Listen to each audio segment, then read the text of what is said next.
So, welcome to this very first FCM2 lecture. Now, here we will be touching on the basics of epidemiology. To facilitate better understanding of the concepts that will be discussed herein, I strongly urge you to review on some topics you've covered in Medical Research 1, particularly those on basic study designs. Now, just a preamble before I continue. Now, take note that the topic Introduction to Epidemiology is the first lecture for the first module, which is on the general concepts of epidemiology and preventive medicine. Now, clearly, the topics included here are very timely given our current pandemic situation. Now, I will also be delivering the topic of disease causation to you, so that'll be the second video series. Now, finally, Dr. Mark Bessa will be delivering the topics of epidemics and disease prevention to you. Now, he'll be going into more detail as to how epidemics are investigated. Now, at the end of this basic epidemiology lecture series, you should be able to define epidemiology and describe its characteristic features, discuss the main types of epidemiologic studies, describe the different levels of disease occurrence in a population, and finally, discuss methods used to describe disease occurrence. Now, this will be the outline of the entire Introduction to Epidemiology lecture series. So, there will be 3 video lectures all in all for this topic. Now, this particular video will be focusing on the characteristic features of epidemiology. Now, this introduces to you what epidemiology is really all about. I've used quite a number of references to put together this video lecture series. The main reference that we've prescribed for this topic, however, is the latest edition of Basic Epidemiology by Bonita, Beaglehole, and Shellstrom, particularly the first chapter. Now, this edition is still from 2006, but the concepts presented are still very much applicable to this date.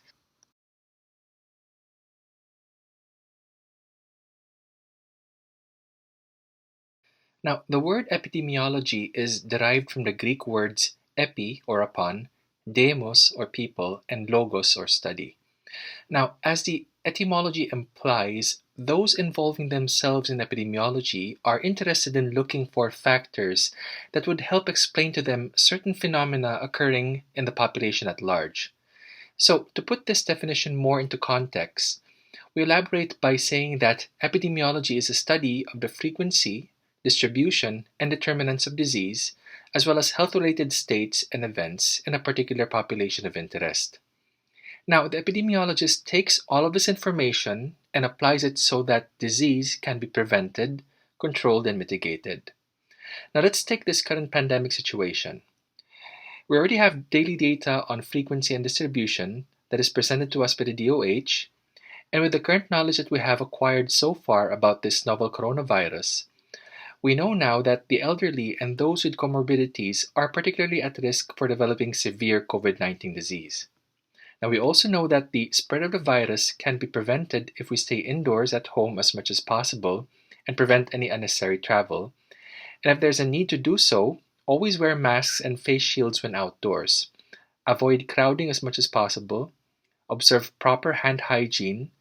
Observe adequate physical distancing. And if ever someone develops symptoms, advise them to seek medical consultation from a physician the soonest time possible. Now, let's have a look at the other elements of the definition. Epidemiology deals with health of groups or populations, not individuals. And this is really what public health is all about. Public health referring to the collective actions to improve population health. And such actions include determining the etiologies of disease as well as preventive methods. Notice that we use the term specific population. In epidemiology, we have to define specifically what the group of interest is, and this is frequently in terms of their geographical, occupational, and other pertinent characteristics, depending on the public health concern being investigated.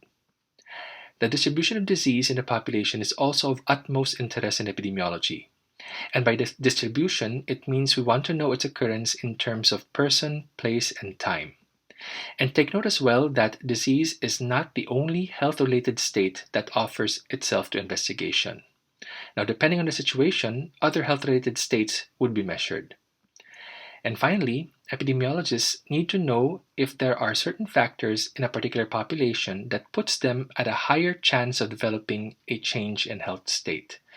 Very often, we call these determinants risk factors. What is a risk factor anyway?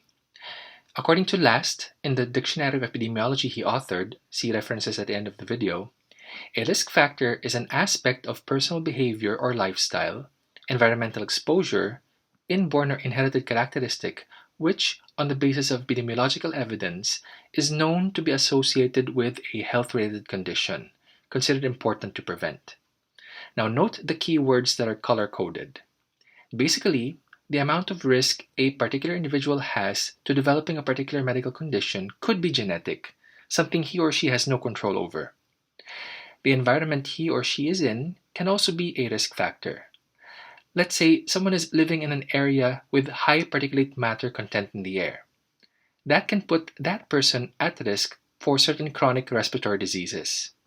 Now, risk factors can also be modifiable, meaning the person has control over it, and this involves their behavior or lifestyle. And when we say modifiable, such behavior or lifestyle can be changed for the better. That is, changed in order to prevent occurrence of disease. Now, let's explore a little bit of history and epidemiology. Now, way back in 400 BCE, Hippocrates has already considered the environment as a factor in development of certain diseases. It wasn't until 2 millennia later that quantitative methods were used when dealing with health-related data.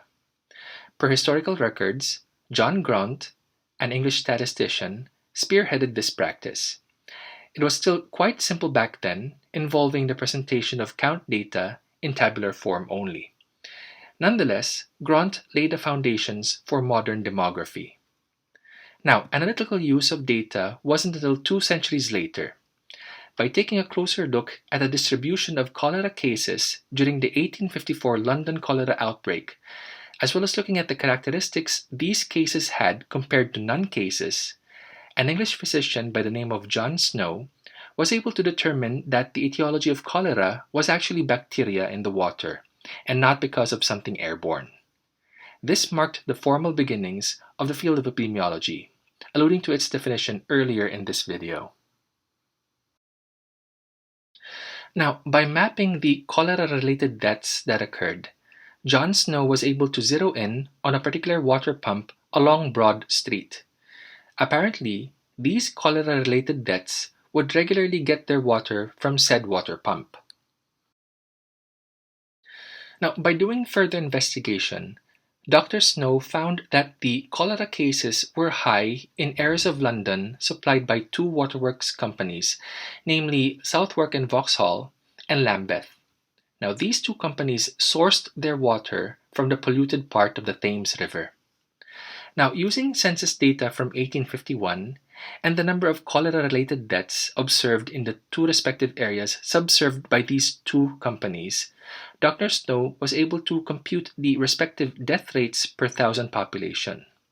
Now, clearly, areas whose water was supplied by the Southwark and Vauxhall Company had a conspicuously higher rate of cholera-related deaths. Now, on further digging, it was found that 2 years prior to the outbreak, the Lambeth Company relocated its water source to less polluted areas of the River Thames, which would explain the lower death rate in the areas this water company supplies. Now, of course, satirical illustrations as the one on the left came out when Dr. Snow's report was made known. Now, this offending water pump no longer exists. The one along modern-day Broad Street, now called Broadwick Street, in London, that you see in the photo on the right, is just a replica of that famous offending pump. Notice that it has no handle, symbolizing the removal action taken by local officials to halt the cholera outbreak at the request of Dr. John Snow. Now, another interesting finding Dr. Snow encountered during his investigation was that none of the workers in the nearby Broad Street Brewery contracted cholera. Now, these workers did not consume water from the offending water pump because they were given a daily allowance of beer. And of course, they would rather drink that. So apparently, during the brewing process, the unfermented beer is boiled, and this killed the Vibrio cholerae bacteria in the water they had used to brew with. Of course, non-communicable diseases that arise from chronic beer drinking opens another can of worms, and we're not going to cover that in this video lecture series. Now, around the same time as the cholera outbreak, this time in Austria, physician Ignaz Semmelweis began the practice of meticulous hand washing prior to handling his obstetric patients. Now, this practice was found to lower significantly the incidence of puerperal fever or childbed fever, which was apparently common in many mid-19th century hospitals in Vienna and was often fatal. Now, fast forward 100 years, the landmark Framingham Heart Study was launched. Now, this is a long-term and actually ongoing cardiovascular cohort study of residents in the city of Framingham in the state of Massachusetts in the United States. It was started in 1948 and it included 5,209 participants between the ages of 30 and 60. At present, this study is already on its fourth generation of participants. So we owe much of what we currently know about factors associated with cardiovascular disease or coronary artery disease, such as diet, exercise, blood pressure, cholesterol levels, cigarette smoking, intake of aspirin, on this particular study. You will definitely be going back to this in internal medicine in your future years as well as in your clinical years. Now, also around the same time period, in Britain, Sir Richard Dall and Sir Richard Peyto of the Oxford University embarked on a longitudinal study that aimed to investigate if an association exists between lung cancer and smoking. Now, strangely enough, during that time, when not much was yet known about the harmful long-term effects of smoking, advertisements such as this was quite commonplace, with matching endorsements from physicians even. Now, going back to this study, Dall and Peyto enrolled almost 34,500 British doctors and surveyed them about their smoking habits. They followed them as well over the course of 20 years. Now, this study was monumental because it uncovered a dose-response relationship between the amount of smoking and lung cancer. Now, this dose-response relationship basically states that the more one smoked, the higher the risk for developing lung cancer. And they were able to construct a linear model of this relationship. But of course, they had to mention certain caveats to it like random error or systematic bias. Now, had the methods for calculating and interpreting measures of association been available to the researchers back then, they would have reported a relative risk of 14 in cigarette smokers compared with never smokers. That is, the incidence of lung cancer is 14 times more among smokers than never smokers. And this measure of association is too high to be dismissed as being biased. And so this graph shows that said dose-response relationship. Now, basing on the data gathered by Dall and Peyto, there is a positive linear relationship between the average number of cigarettes smoked per day and the annual lung cancer death rates per thousand population, that population being British male doctors. Now, an interesting finding in the Dall and Peyto study was that some non-smokers developed lung cancer, while some heavy smokers remained cancer-free. Now, this opened the possibility that there may be a number of other factors besides smoking, such as asbestos exposure, that can contribute to development of lung cancer, something that is covered by the theory of multiple causation. Now, similarly, this also opened the discussion that some of these factors are essential to the development of lung cancer, while some merely increase the risk of its development. Now, we will be covering the theory of multiple causation and the sufficient component cause model in the disease causation video series. So, in a nutshell, the overall goal of epidemiology is to identify risk factors of a disease and prevent said disease by controlling or doing something about the risk factors that are modifiable. Well, this is a rather simplistic way of looking at the goals of epidemiology. Now, it is also important to mention that the use of epidemiology can be extended to and applied to a wide range of problems, from transmission of an infectious disease agent to the design of a new strategy for healthcare delivery. It is also important to stress that epidemiology is not a static discipline. It continually changes as it is adapted to a greater range of health problems. And this change involves adapting or borrowing techniques such as mathematics and statistics, which is often used for modeling and prediction. Now, let me close this video by mentioning that epidemiology is an integral part of public health. And going back to what I said earlier, public health encompasses the collective actions that aim to improve population health. Epidemiology aims to establish causation of disease. But mind you, this is very difficult to do. And there are many conditions that have to be satisfied first before something is said or considered to be causative of a disease. More frequently, risk factors are identified. And as you will learn eventually under disease causation, identifying the exact cause of disease perhaps may not really be necessary, since the disease itself can be prevented or mitigated by addressing the risk factors alone. Now, epidemiology finds use as well in terms of describing the natural history of disease. A very good example is with the novel coronavirus.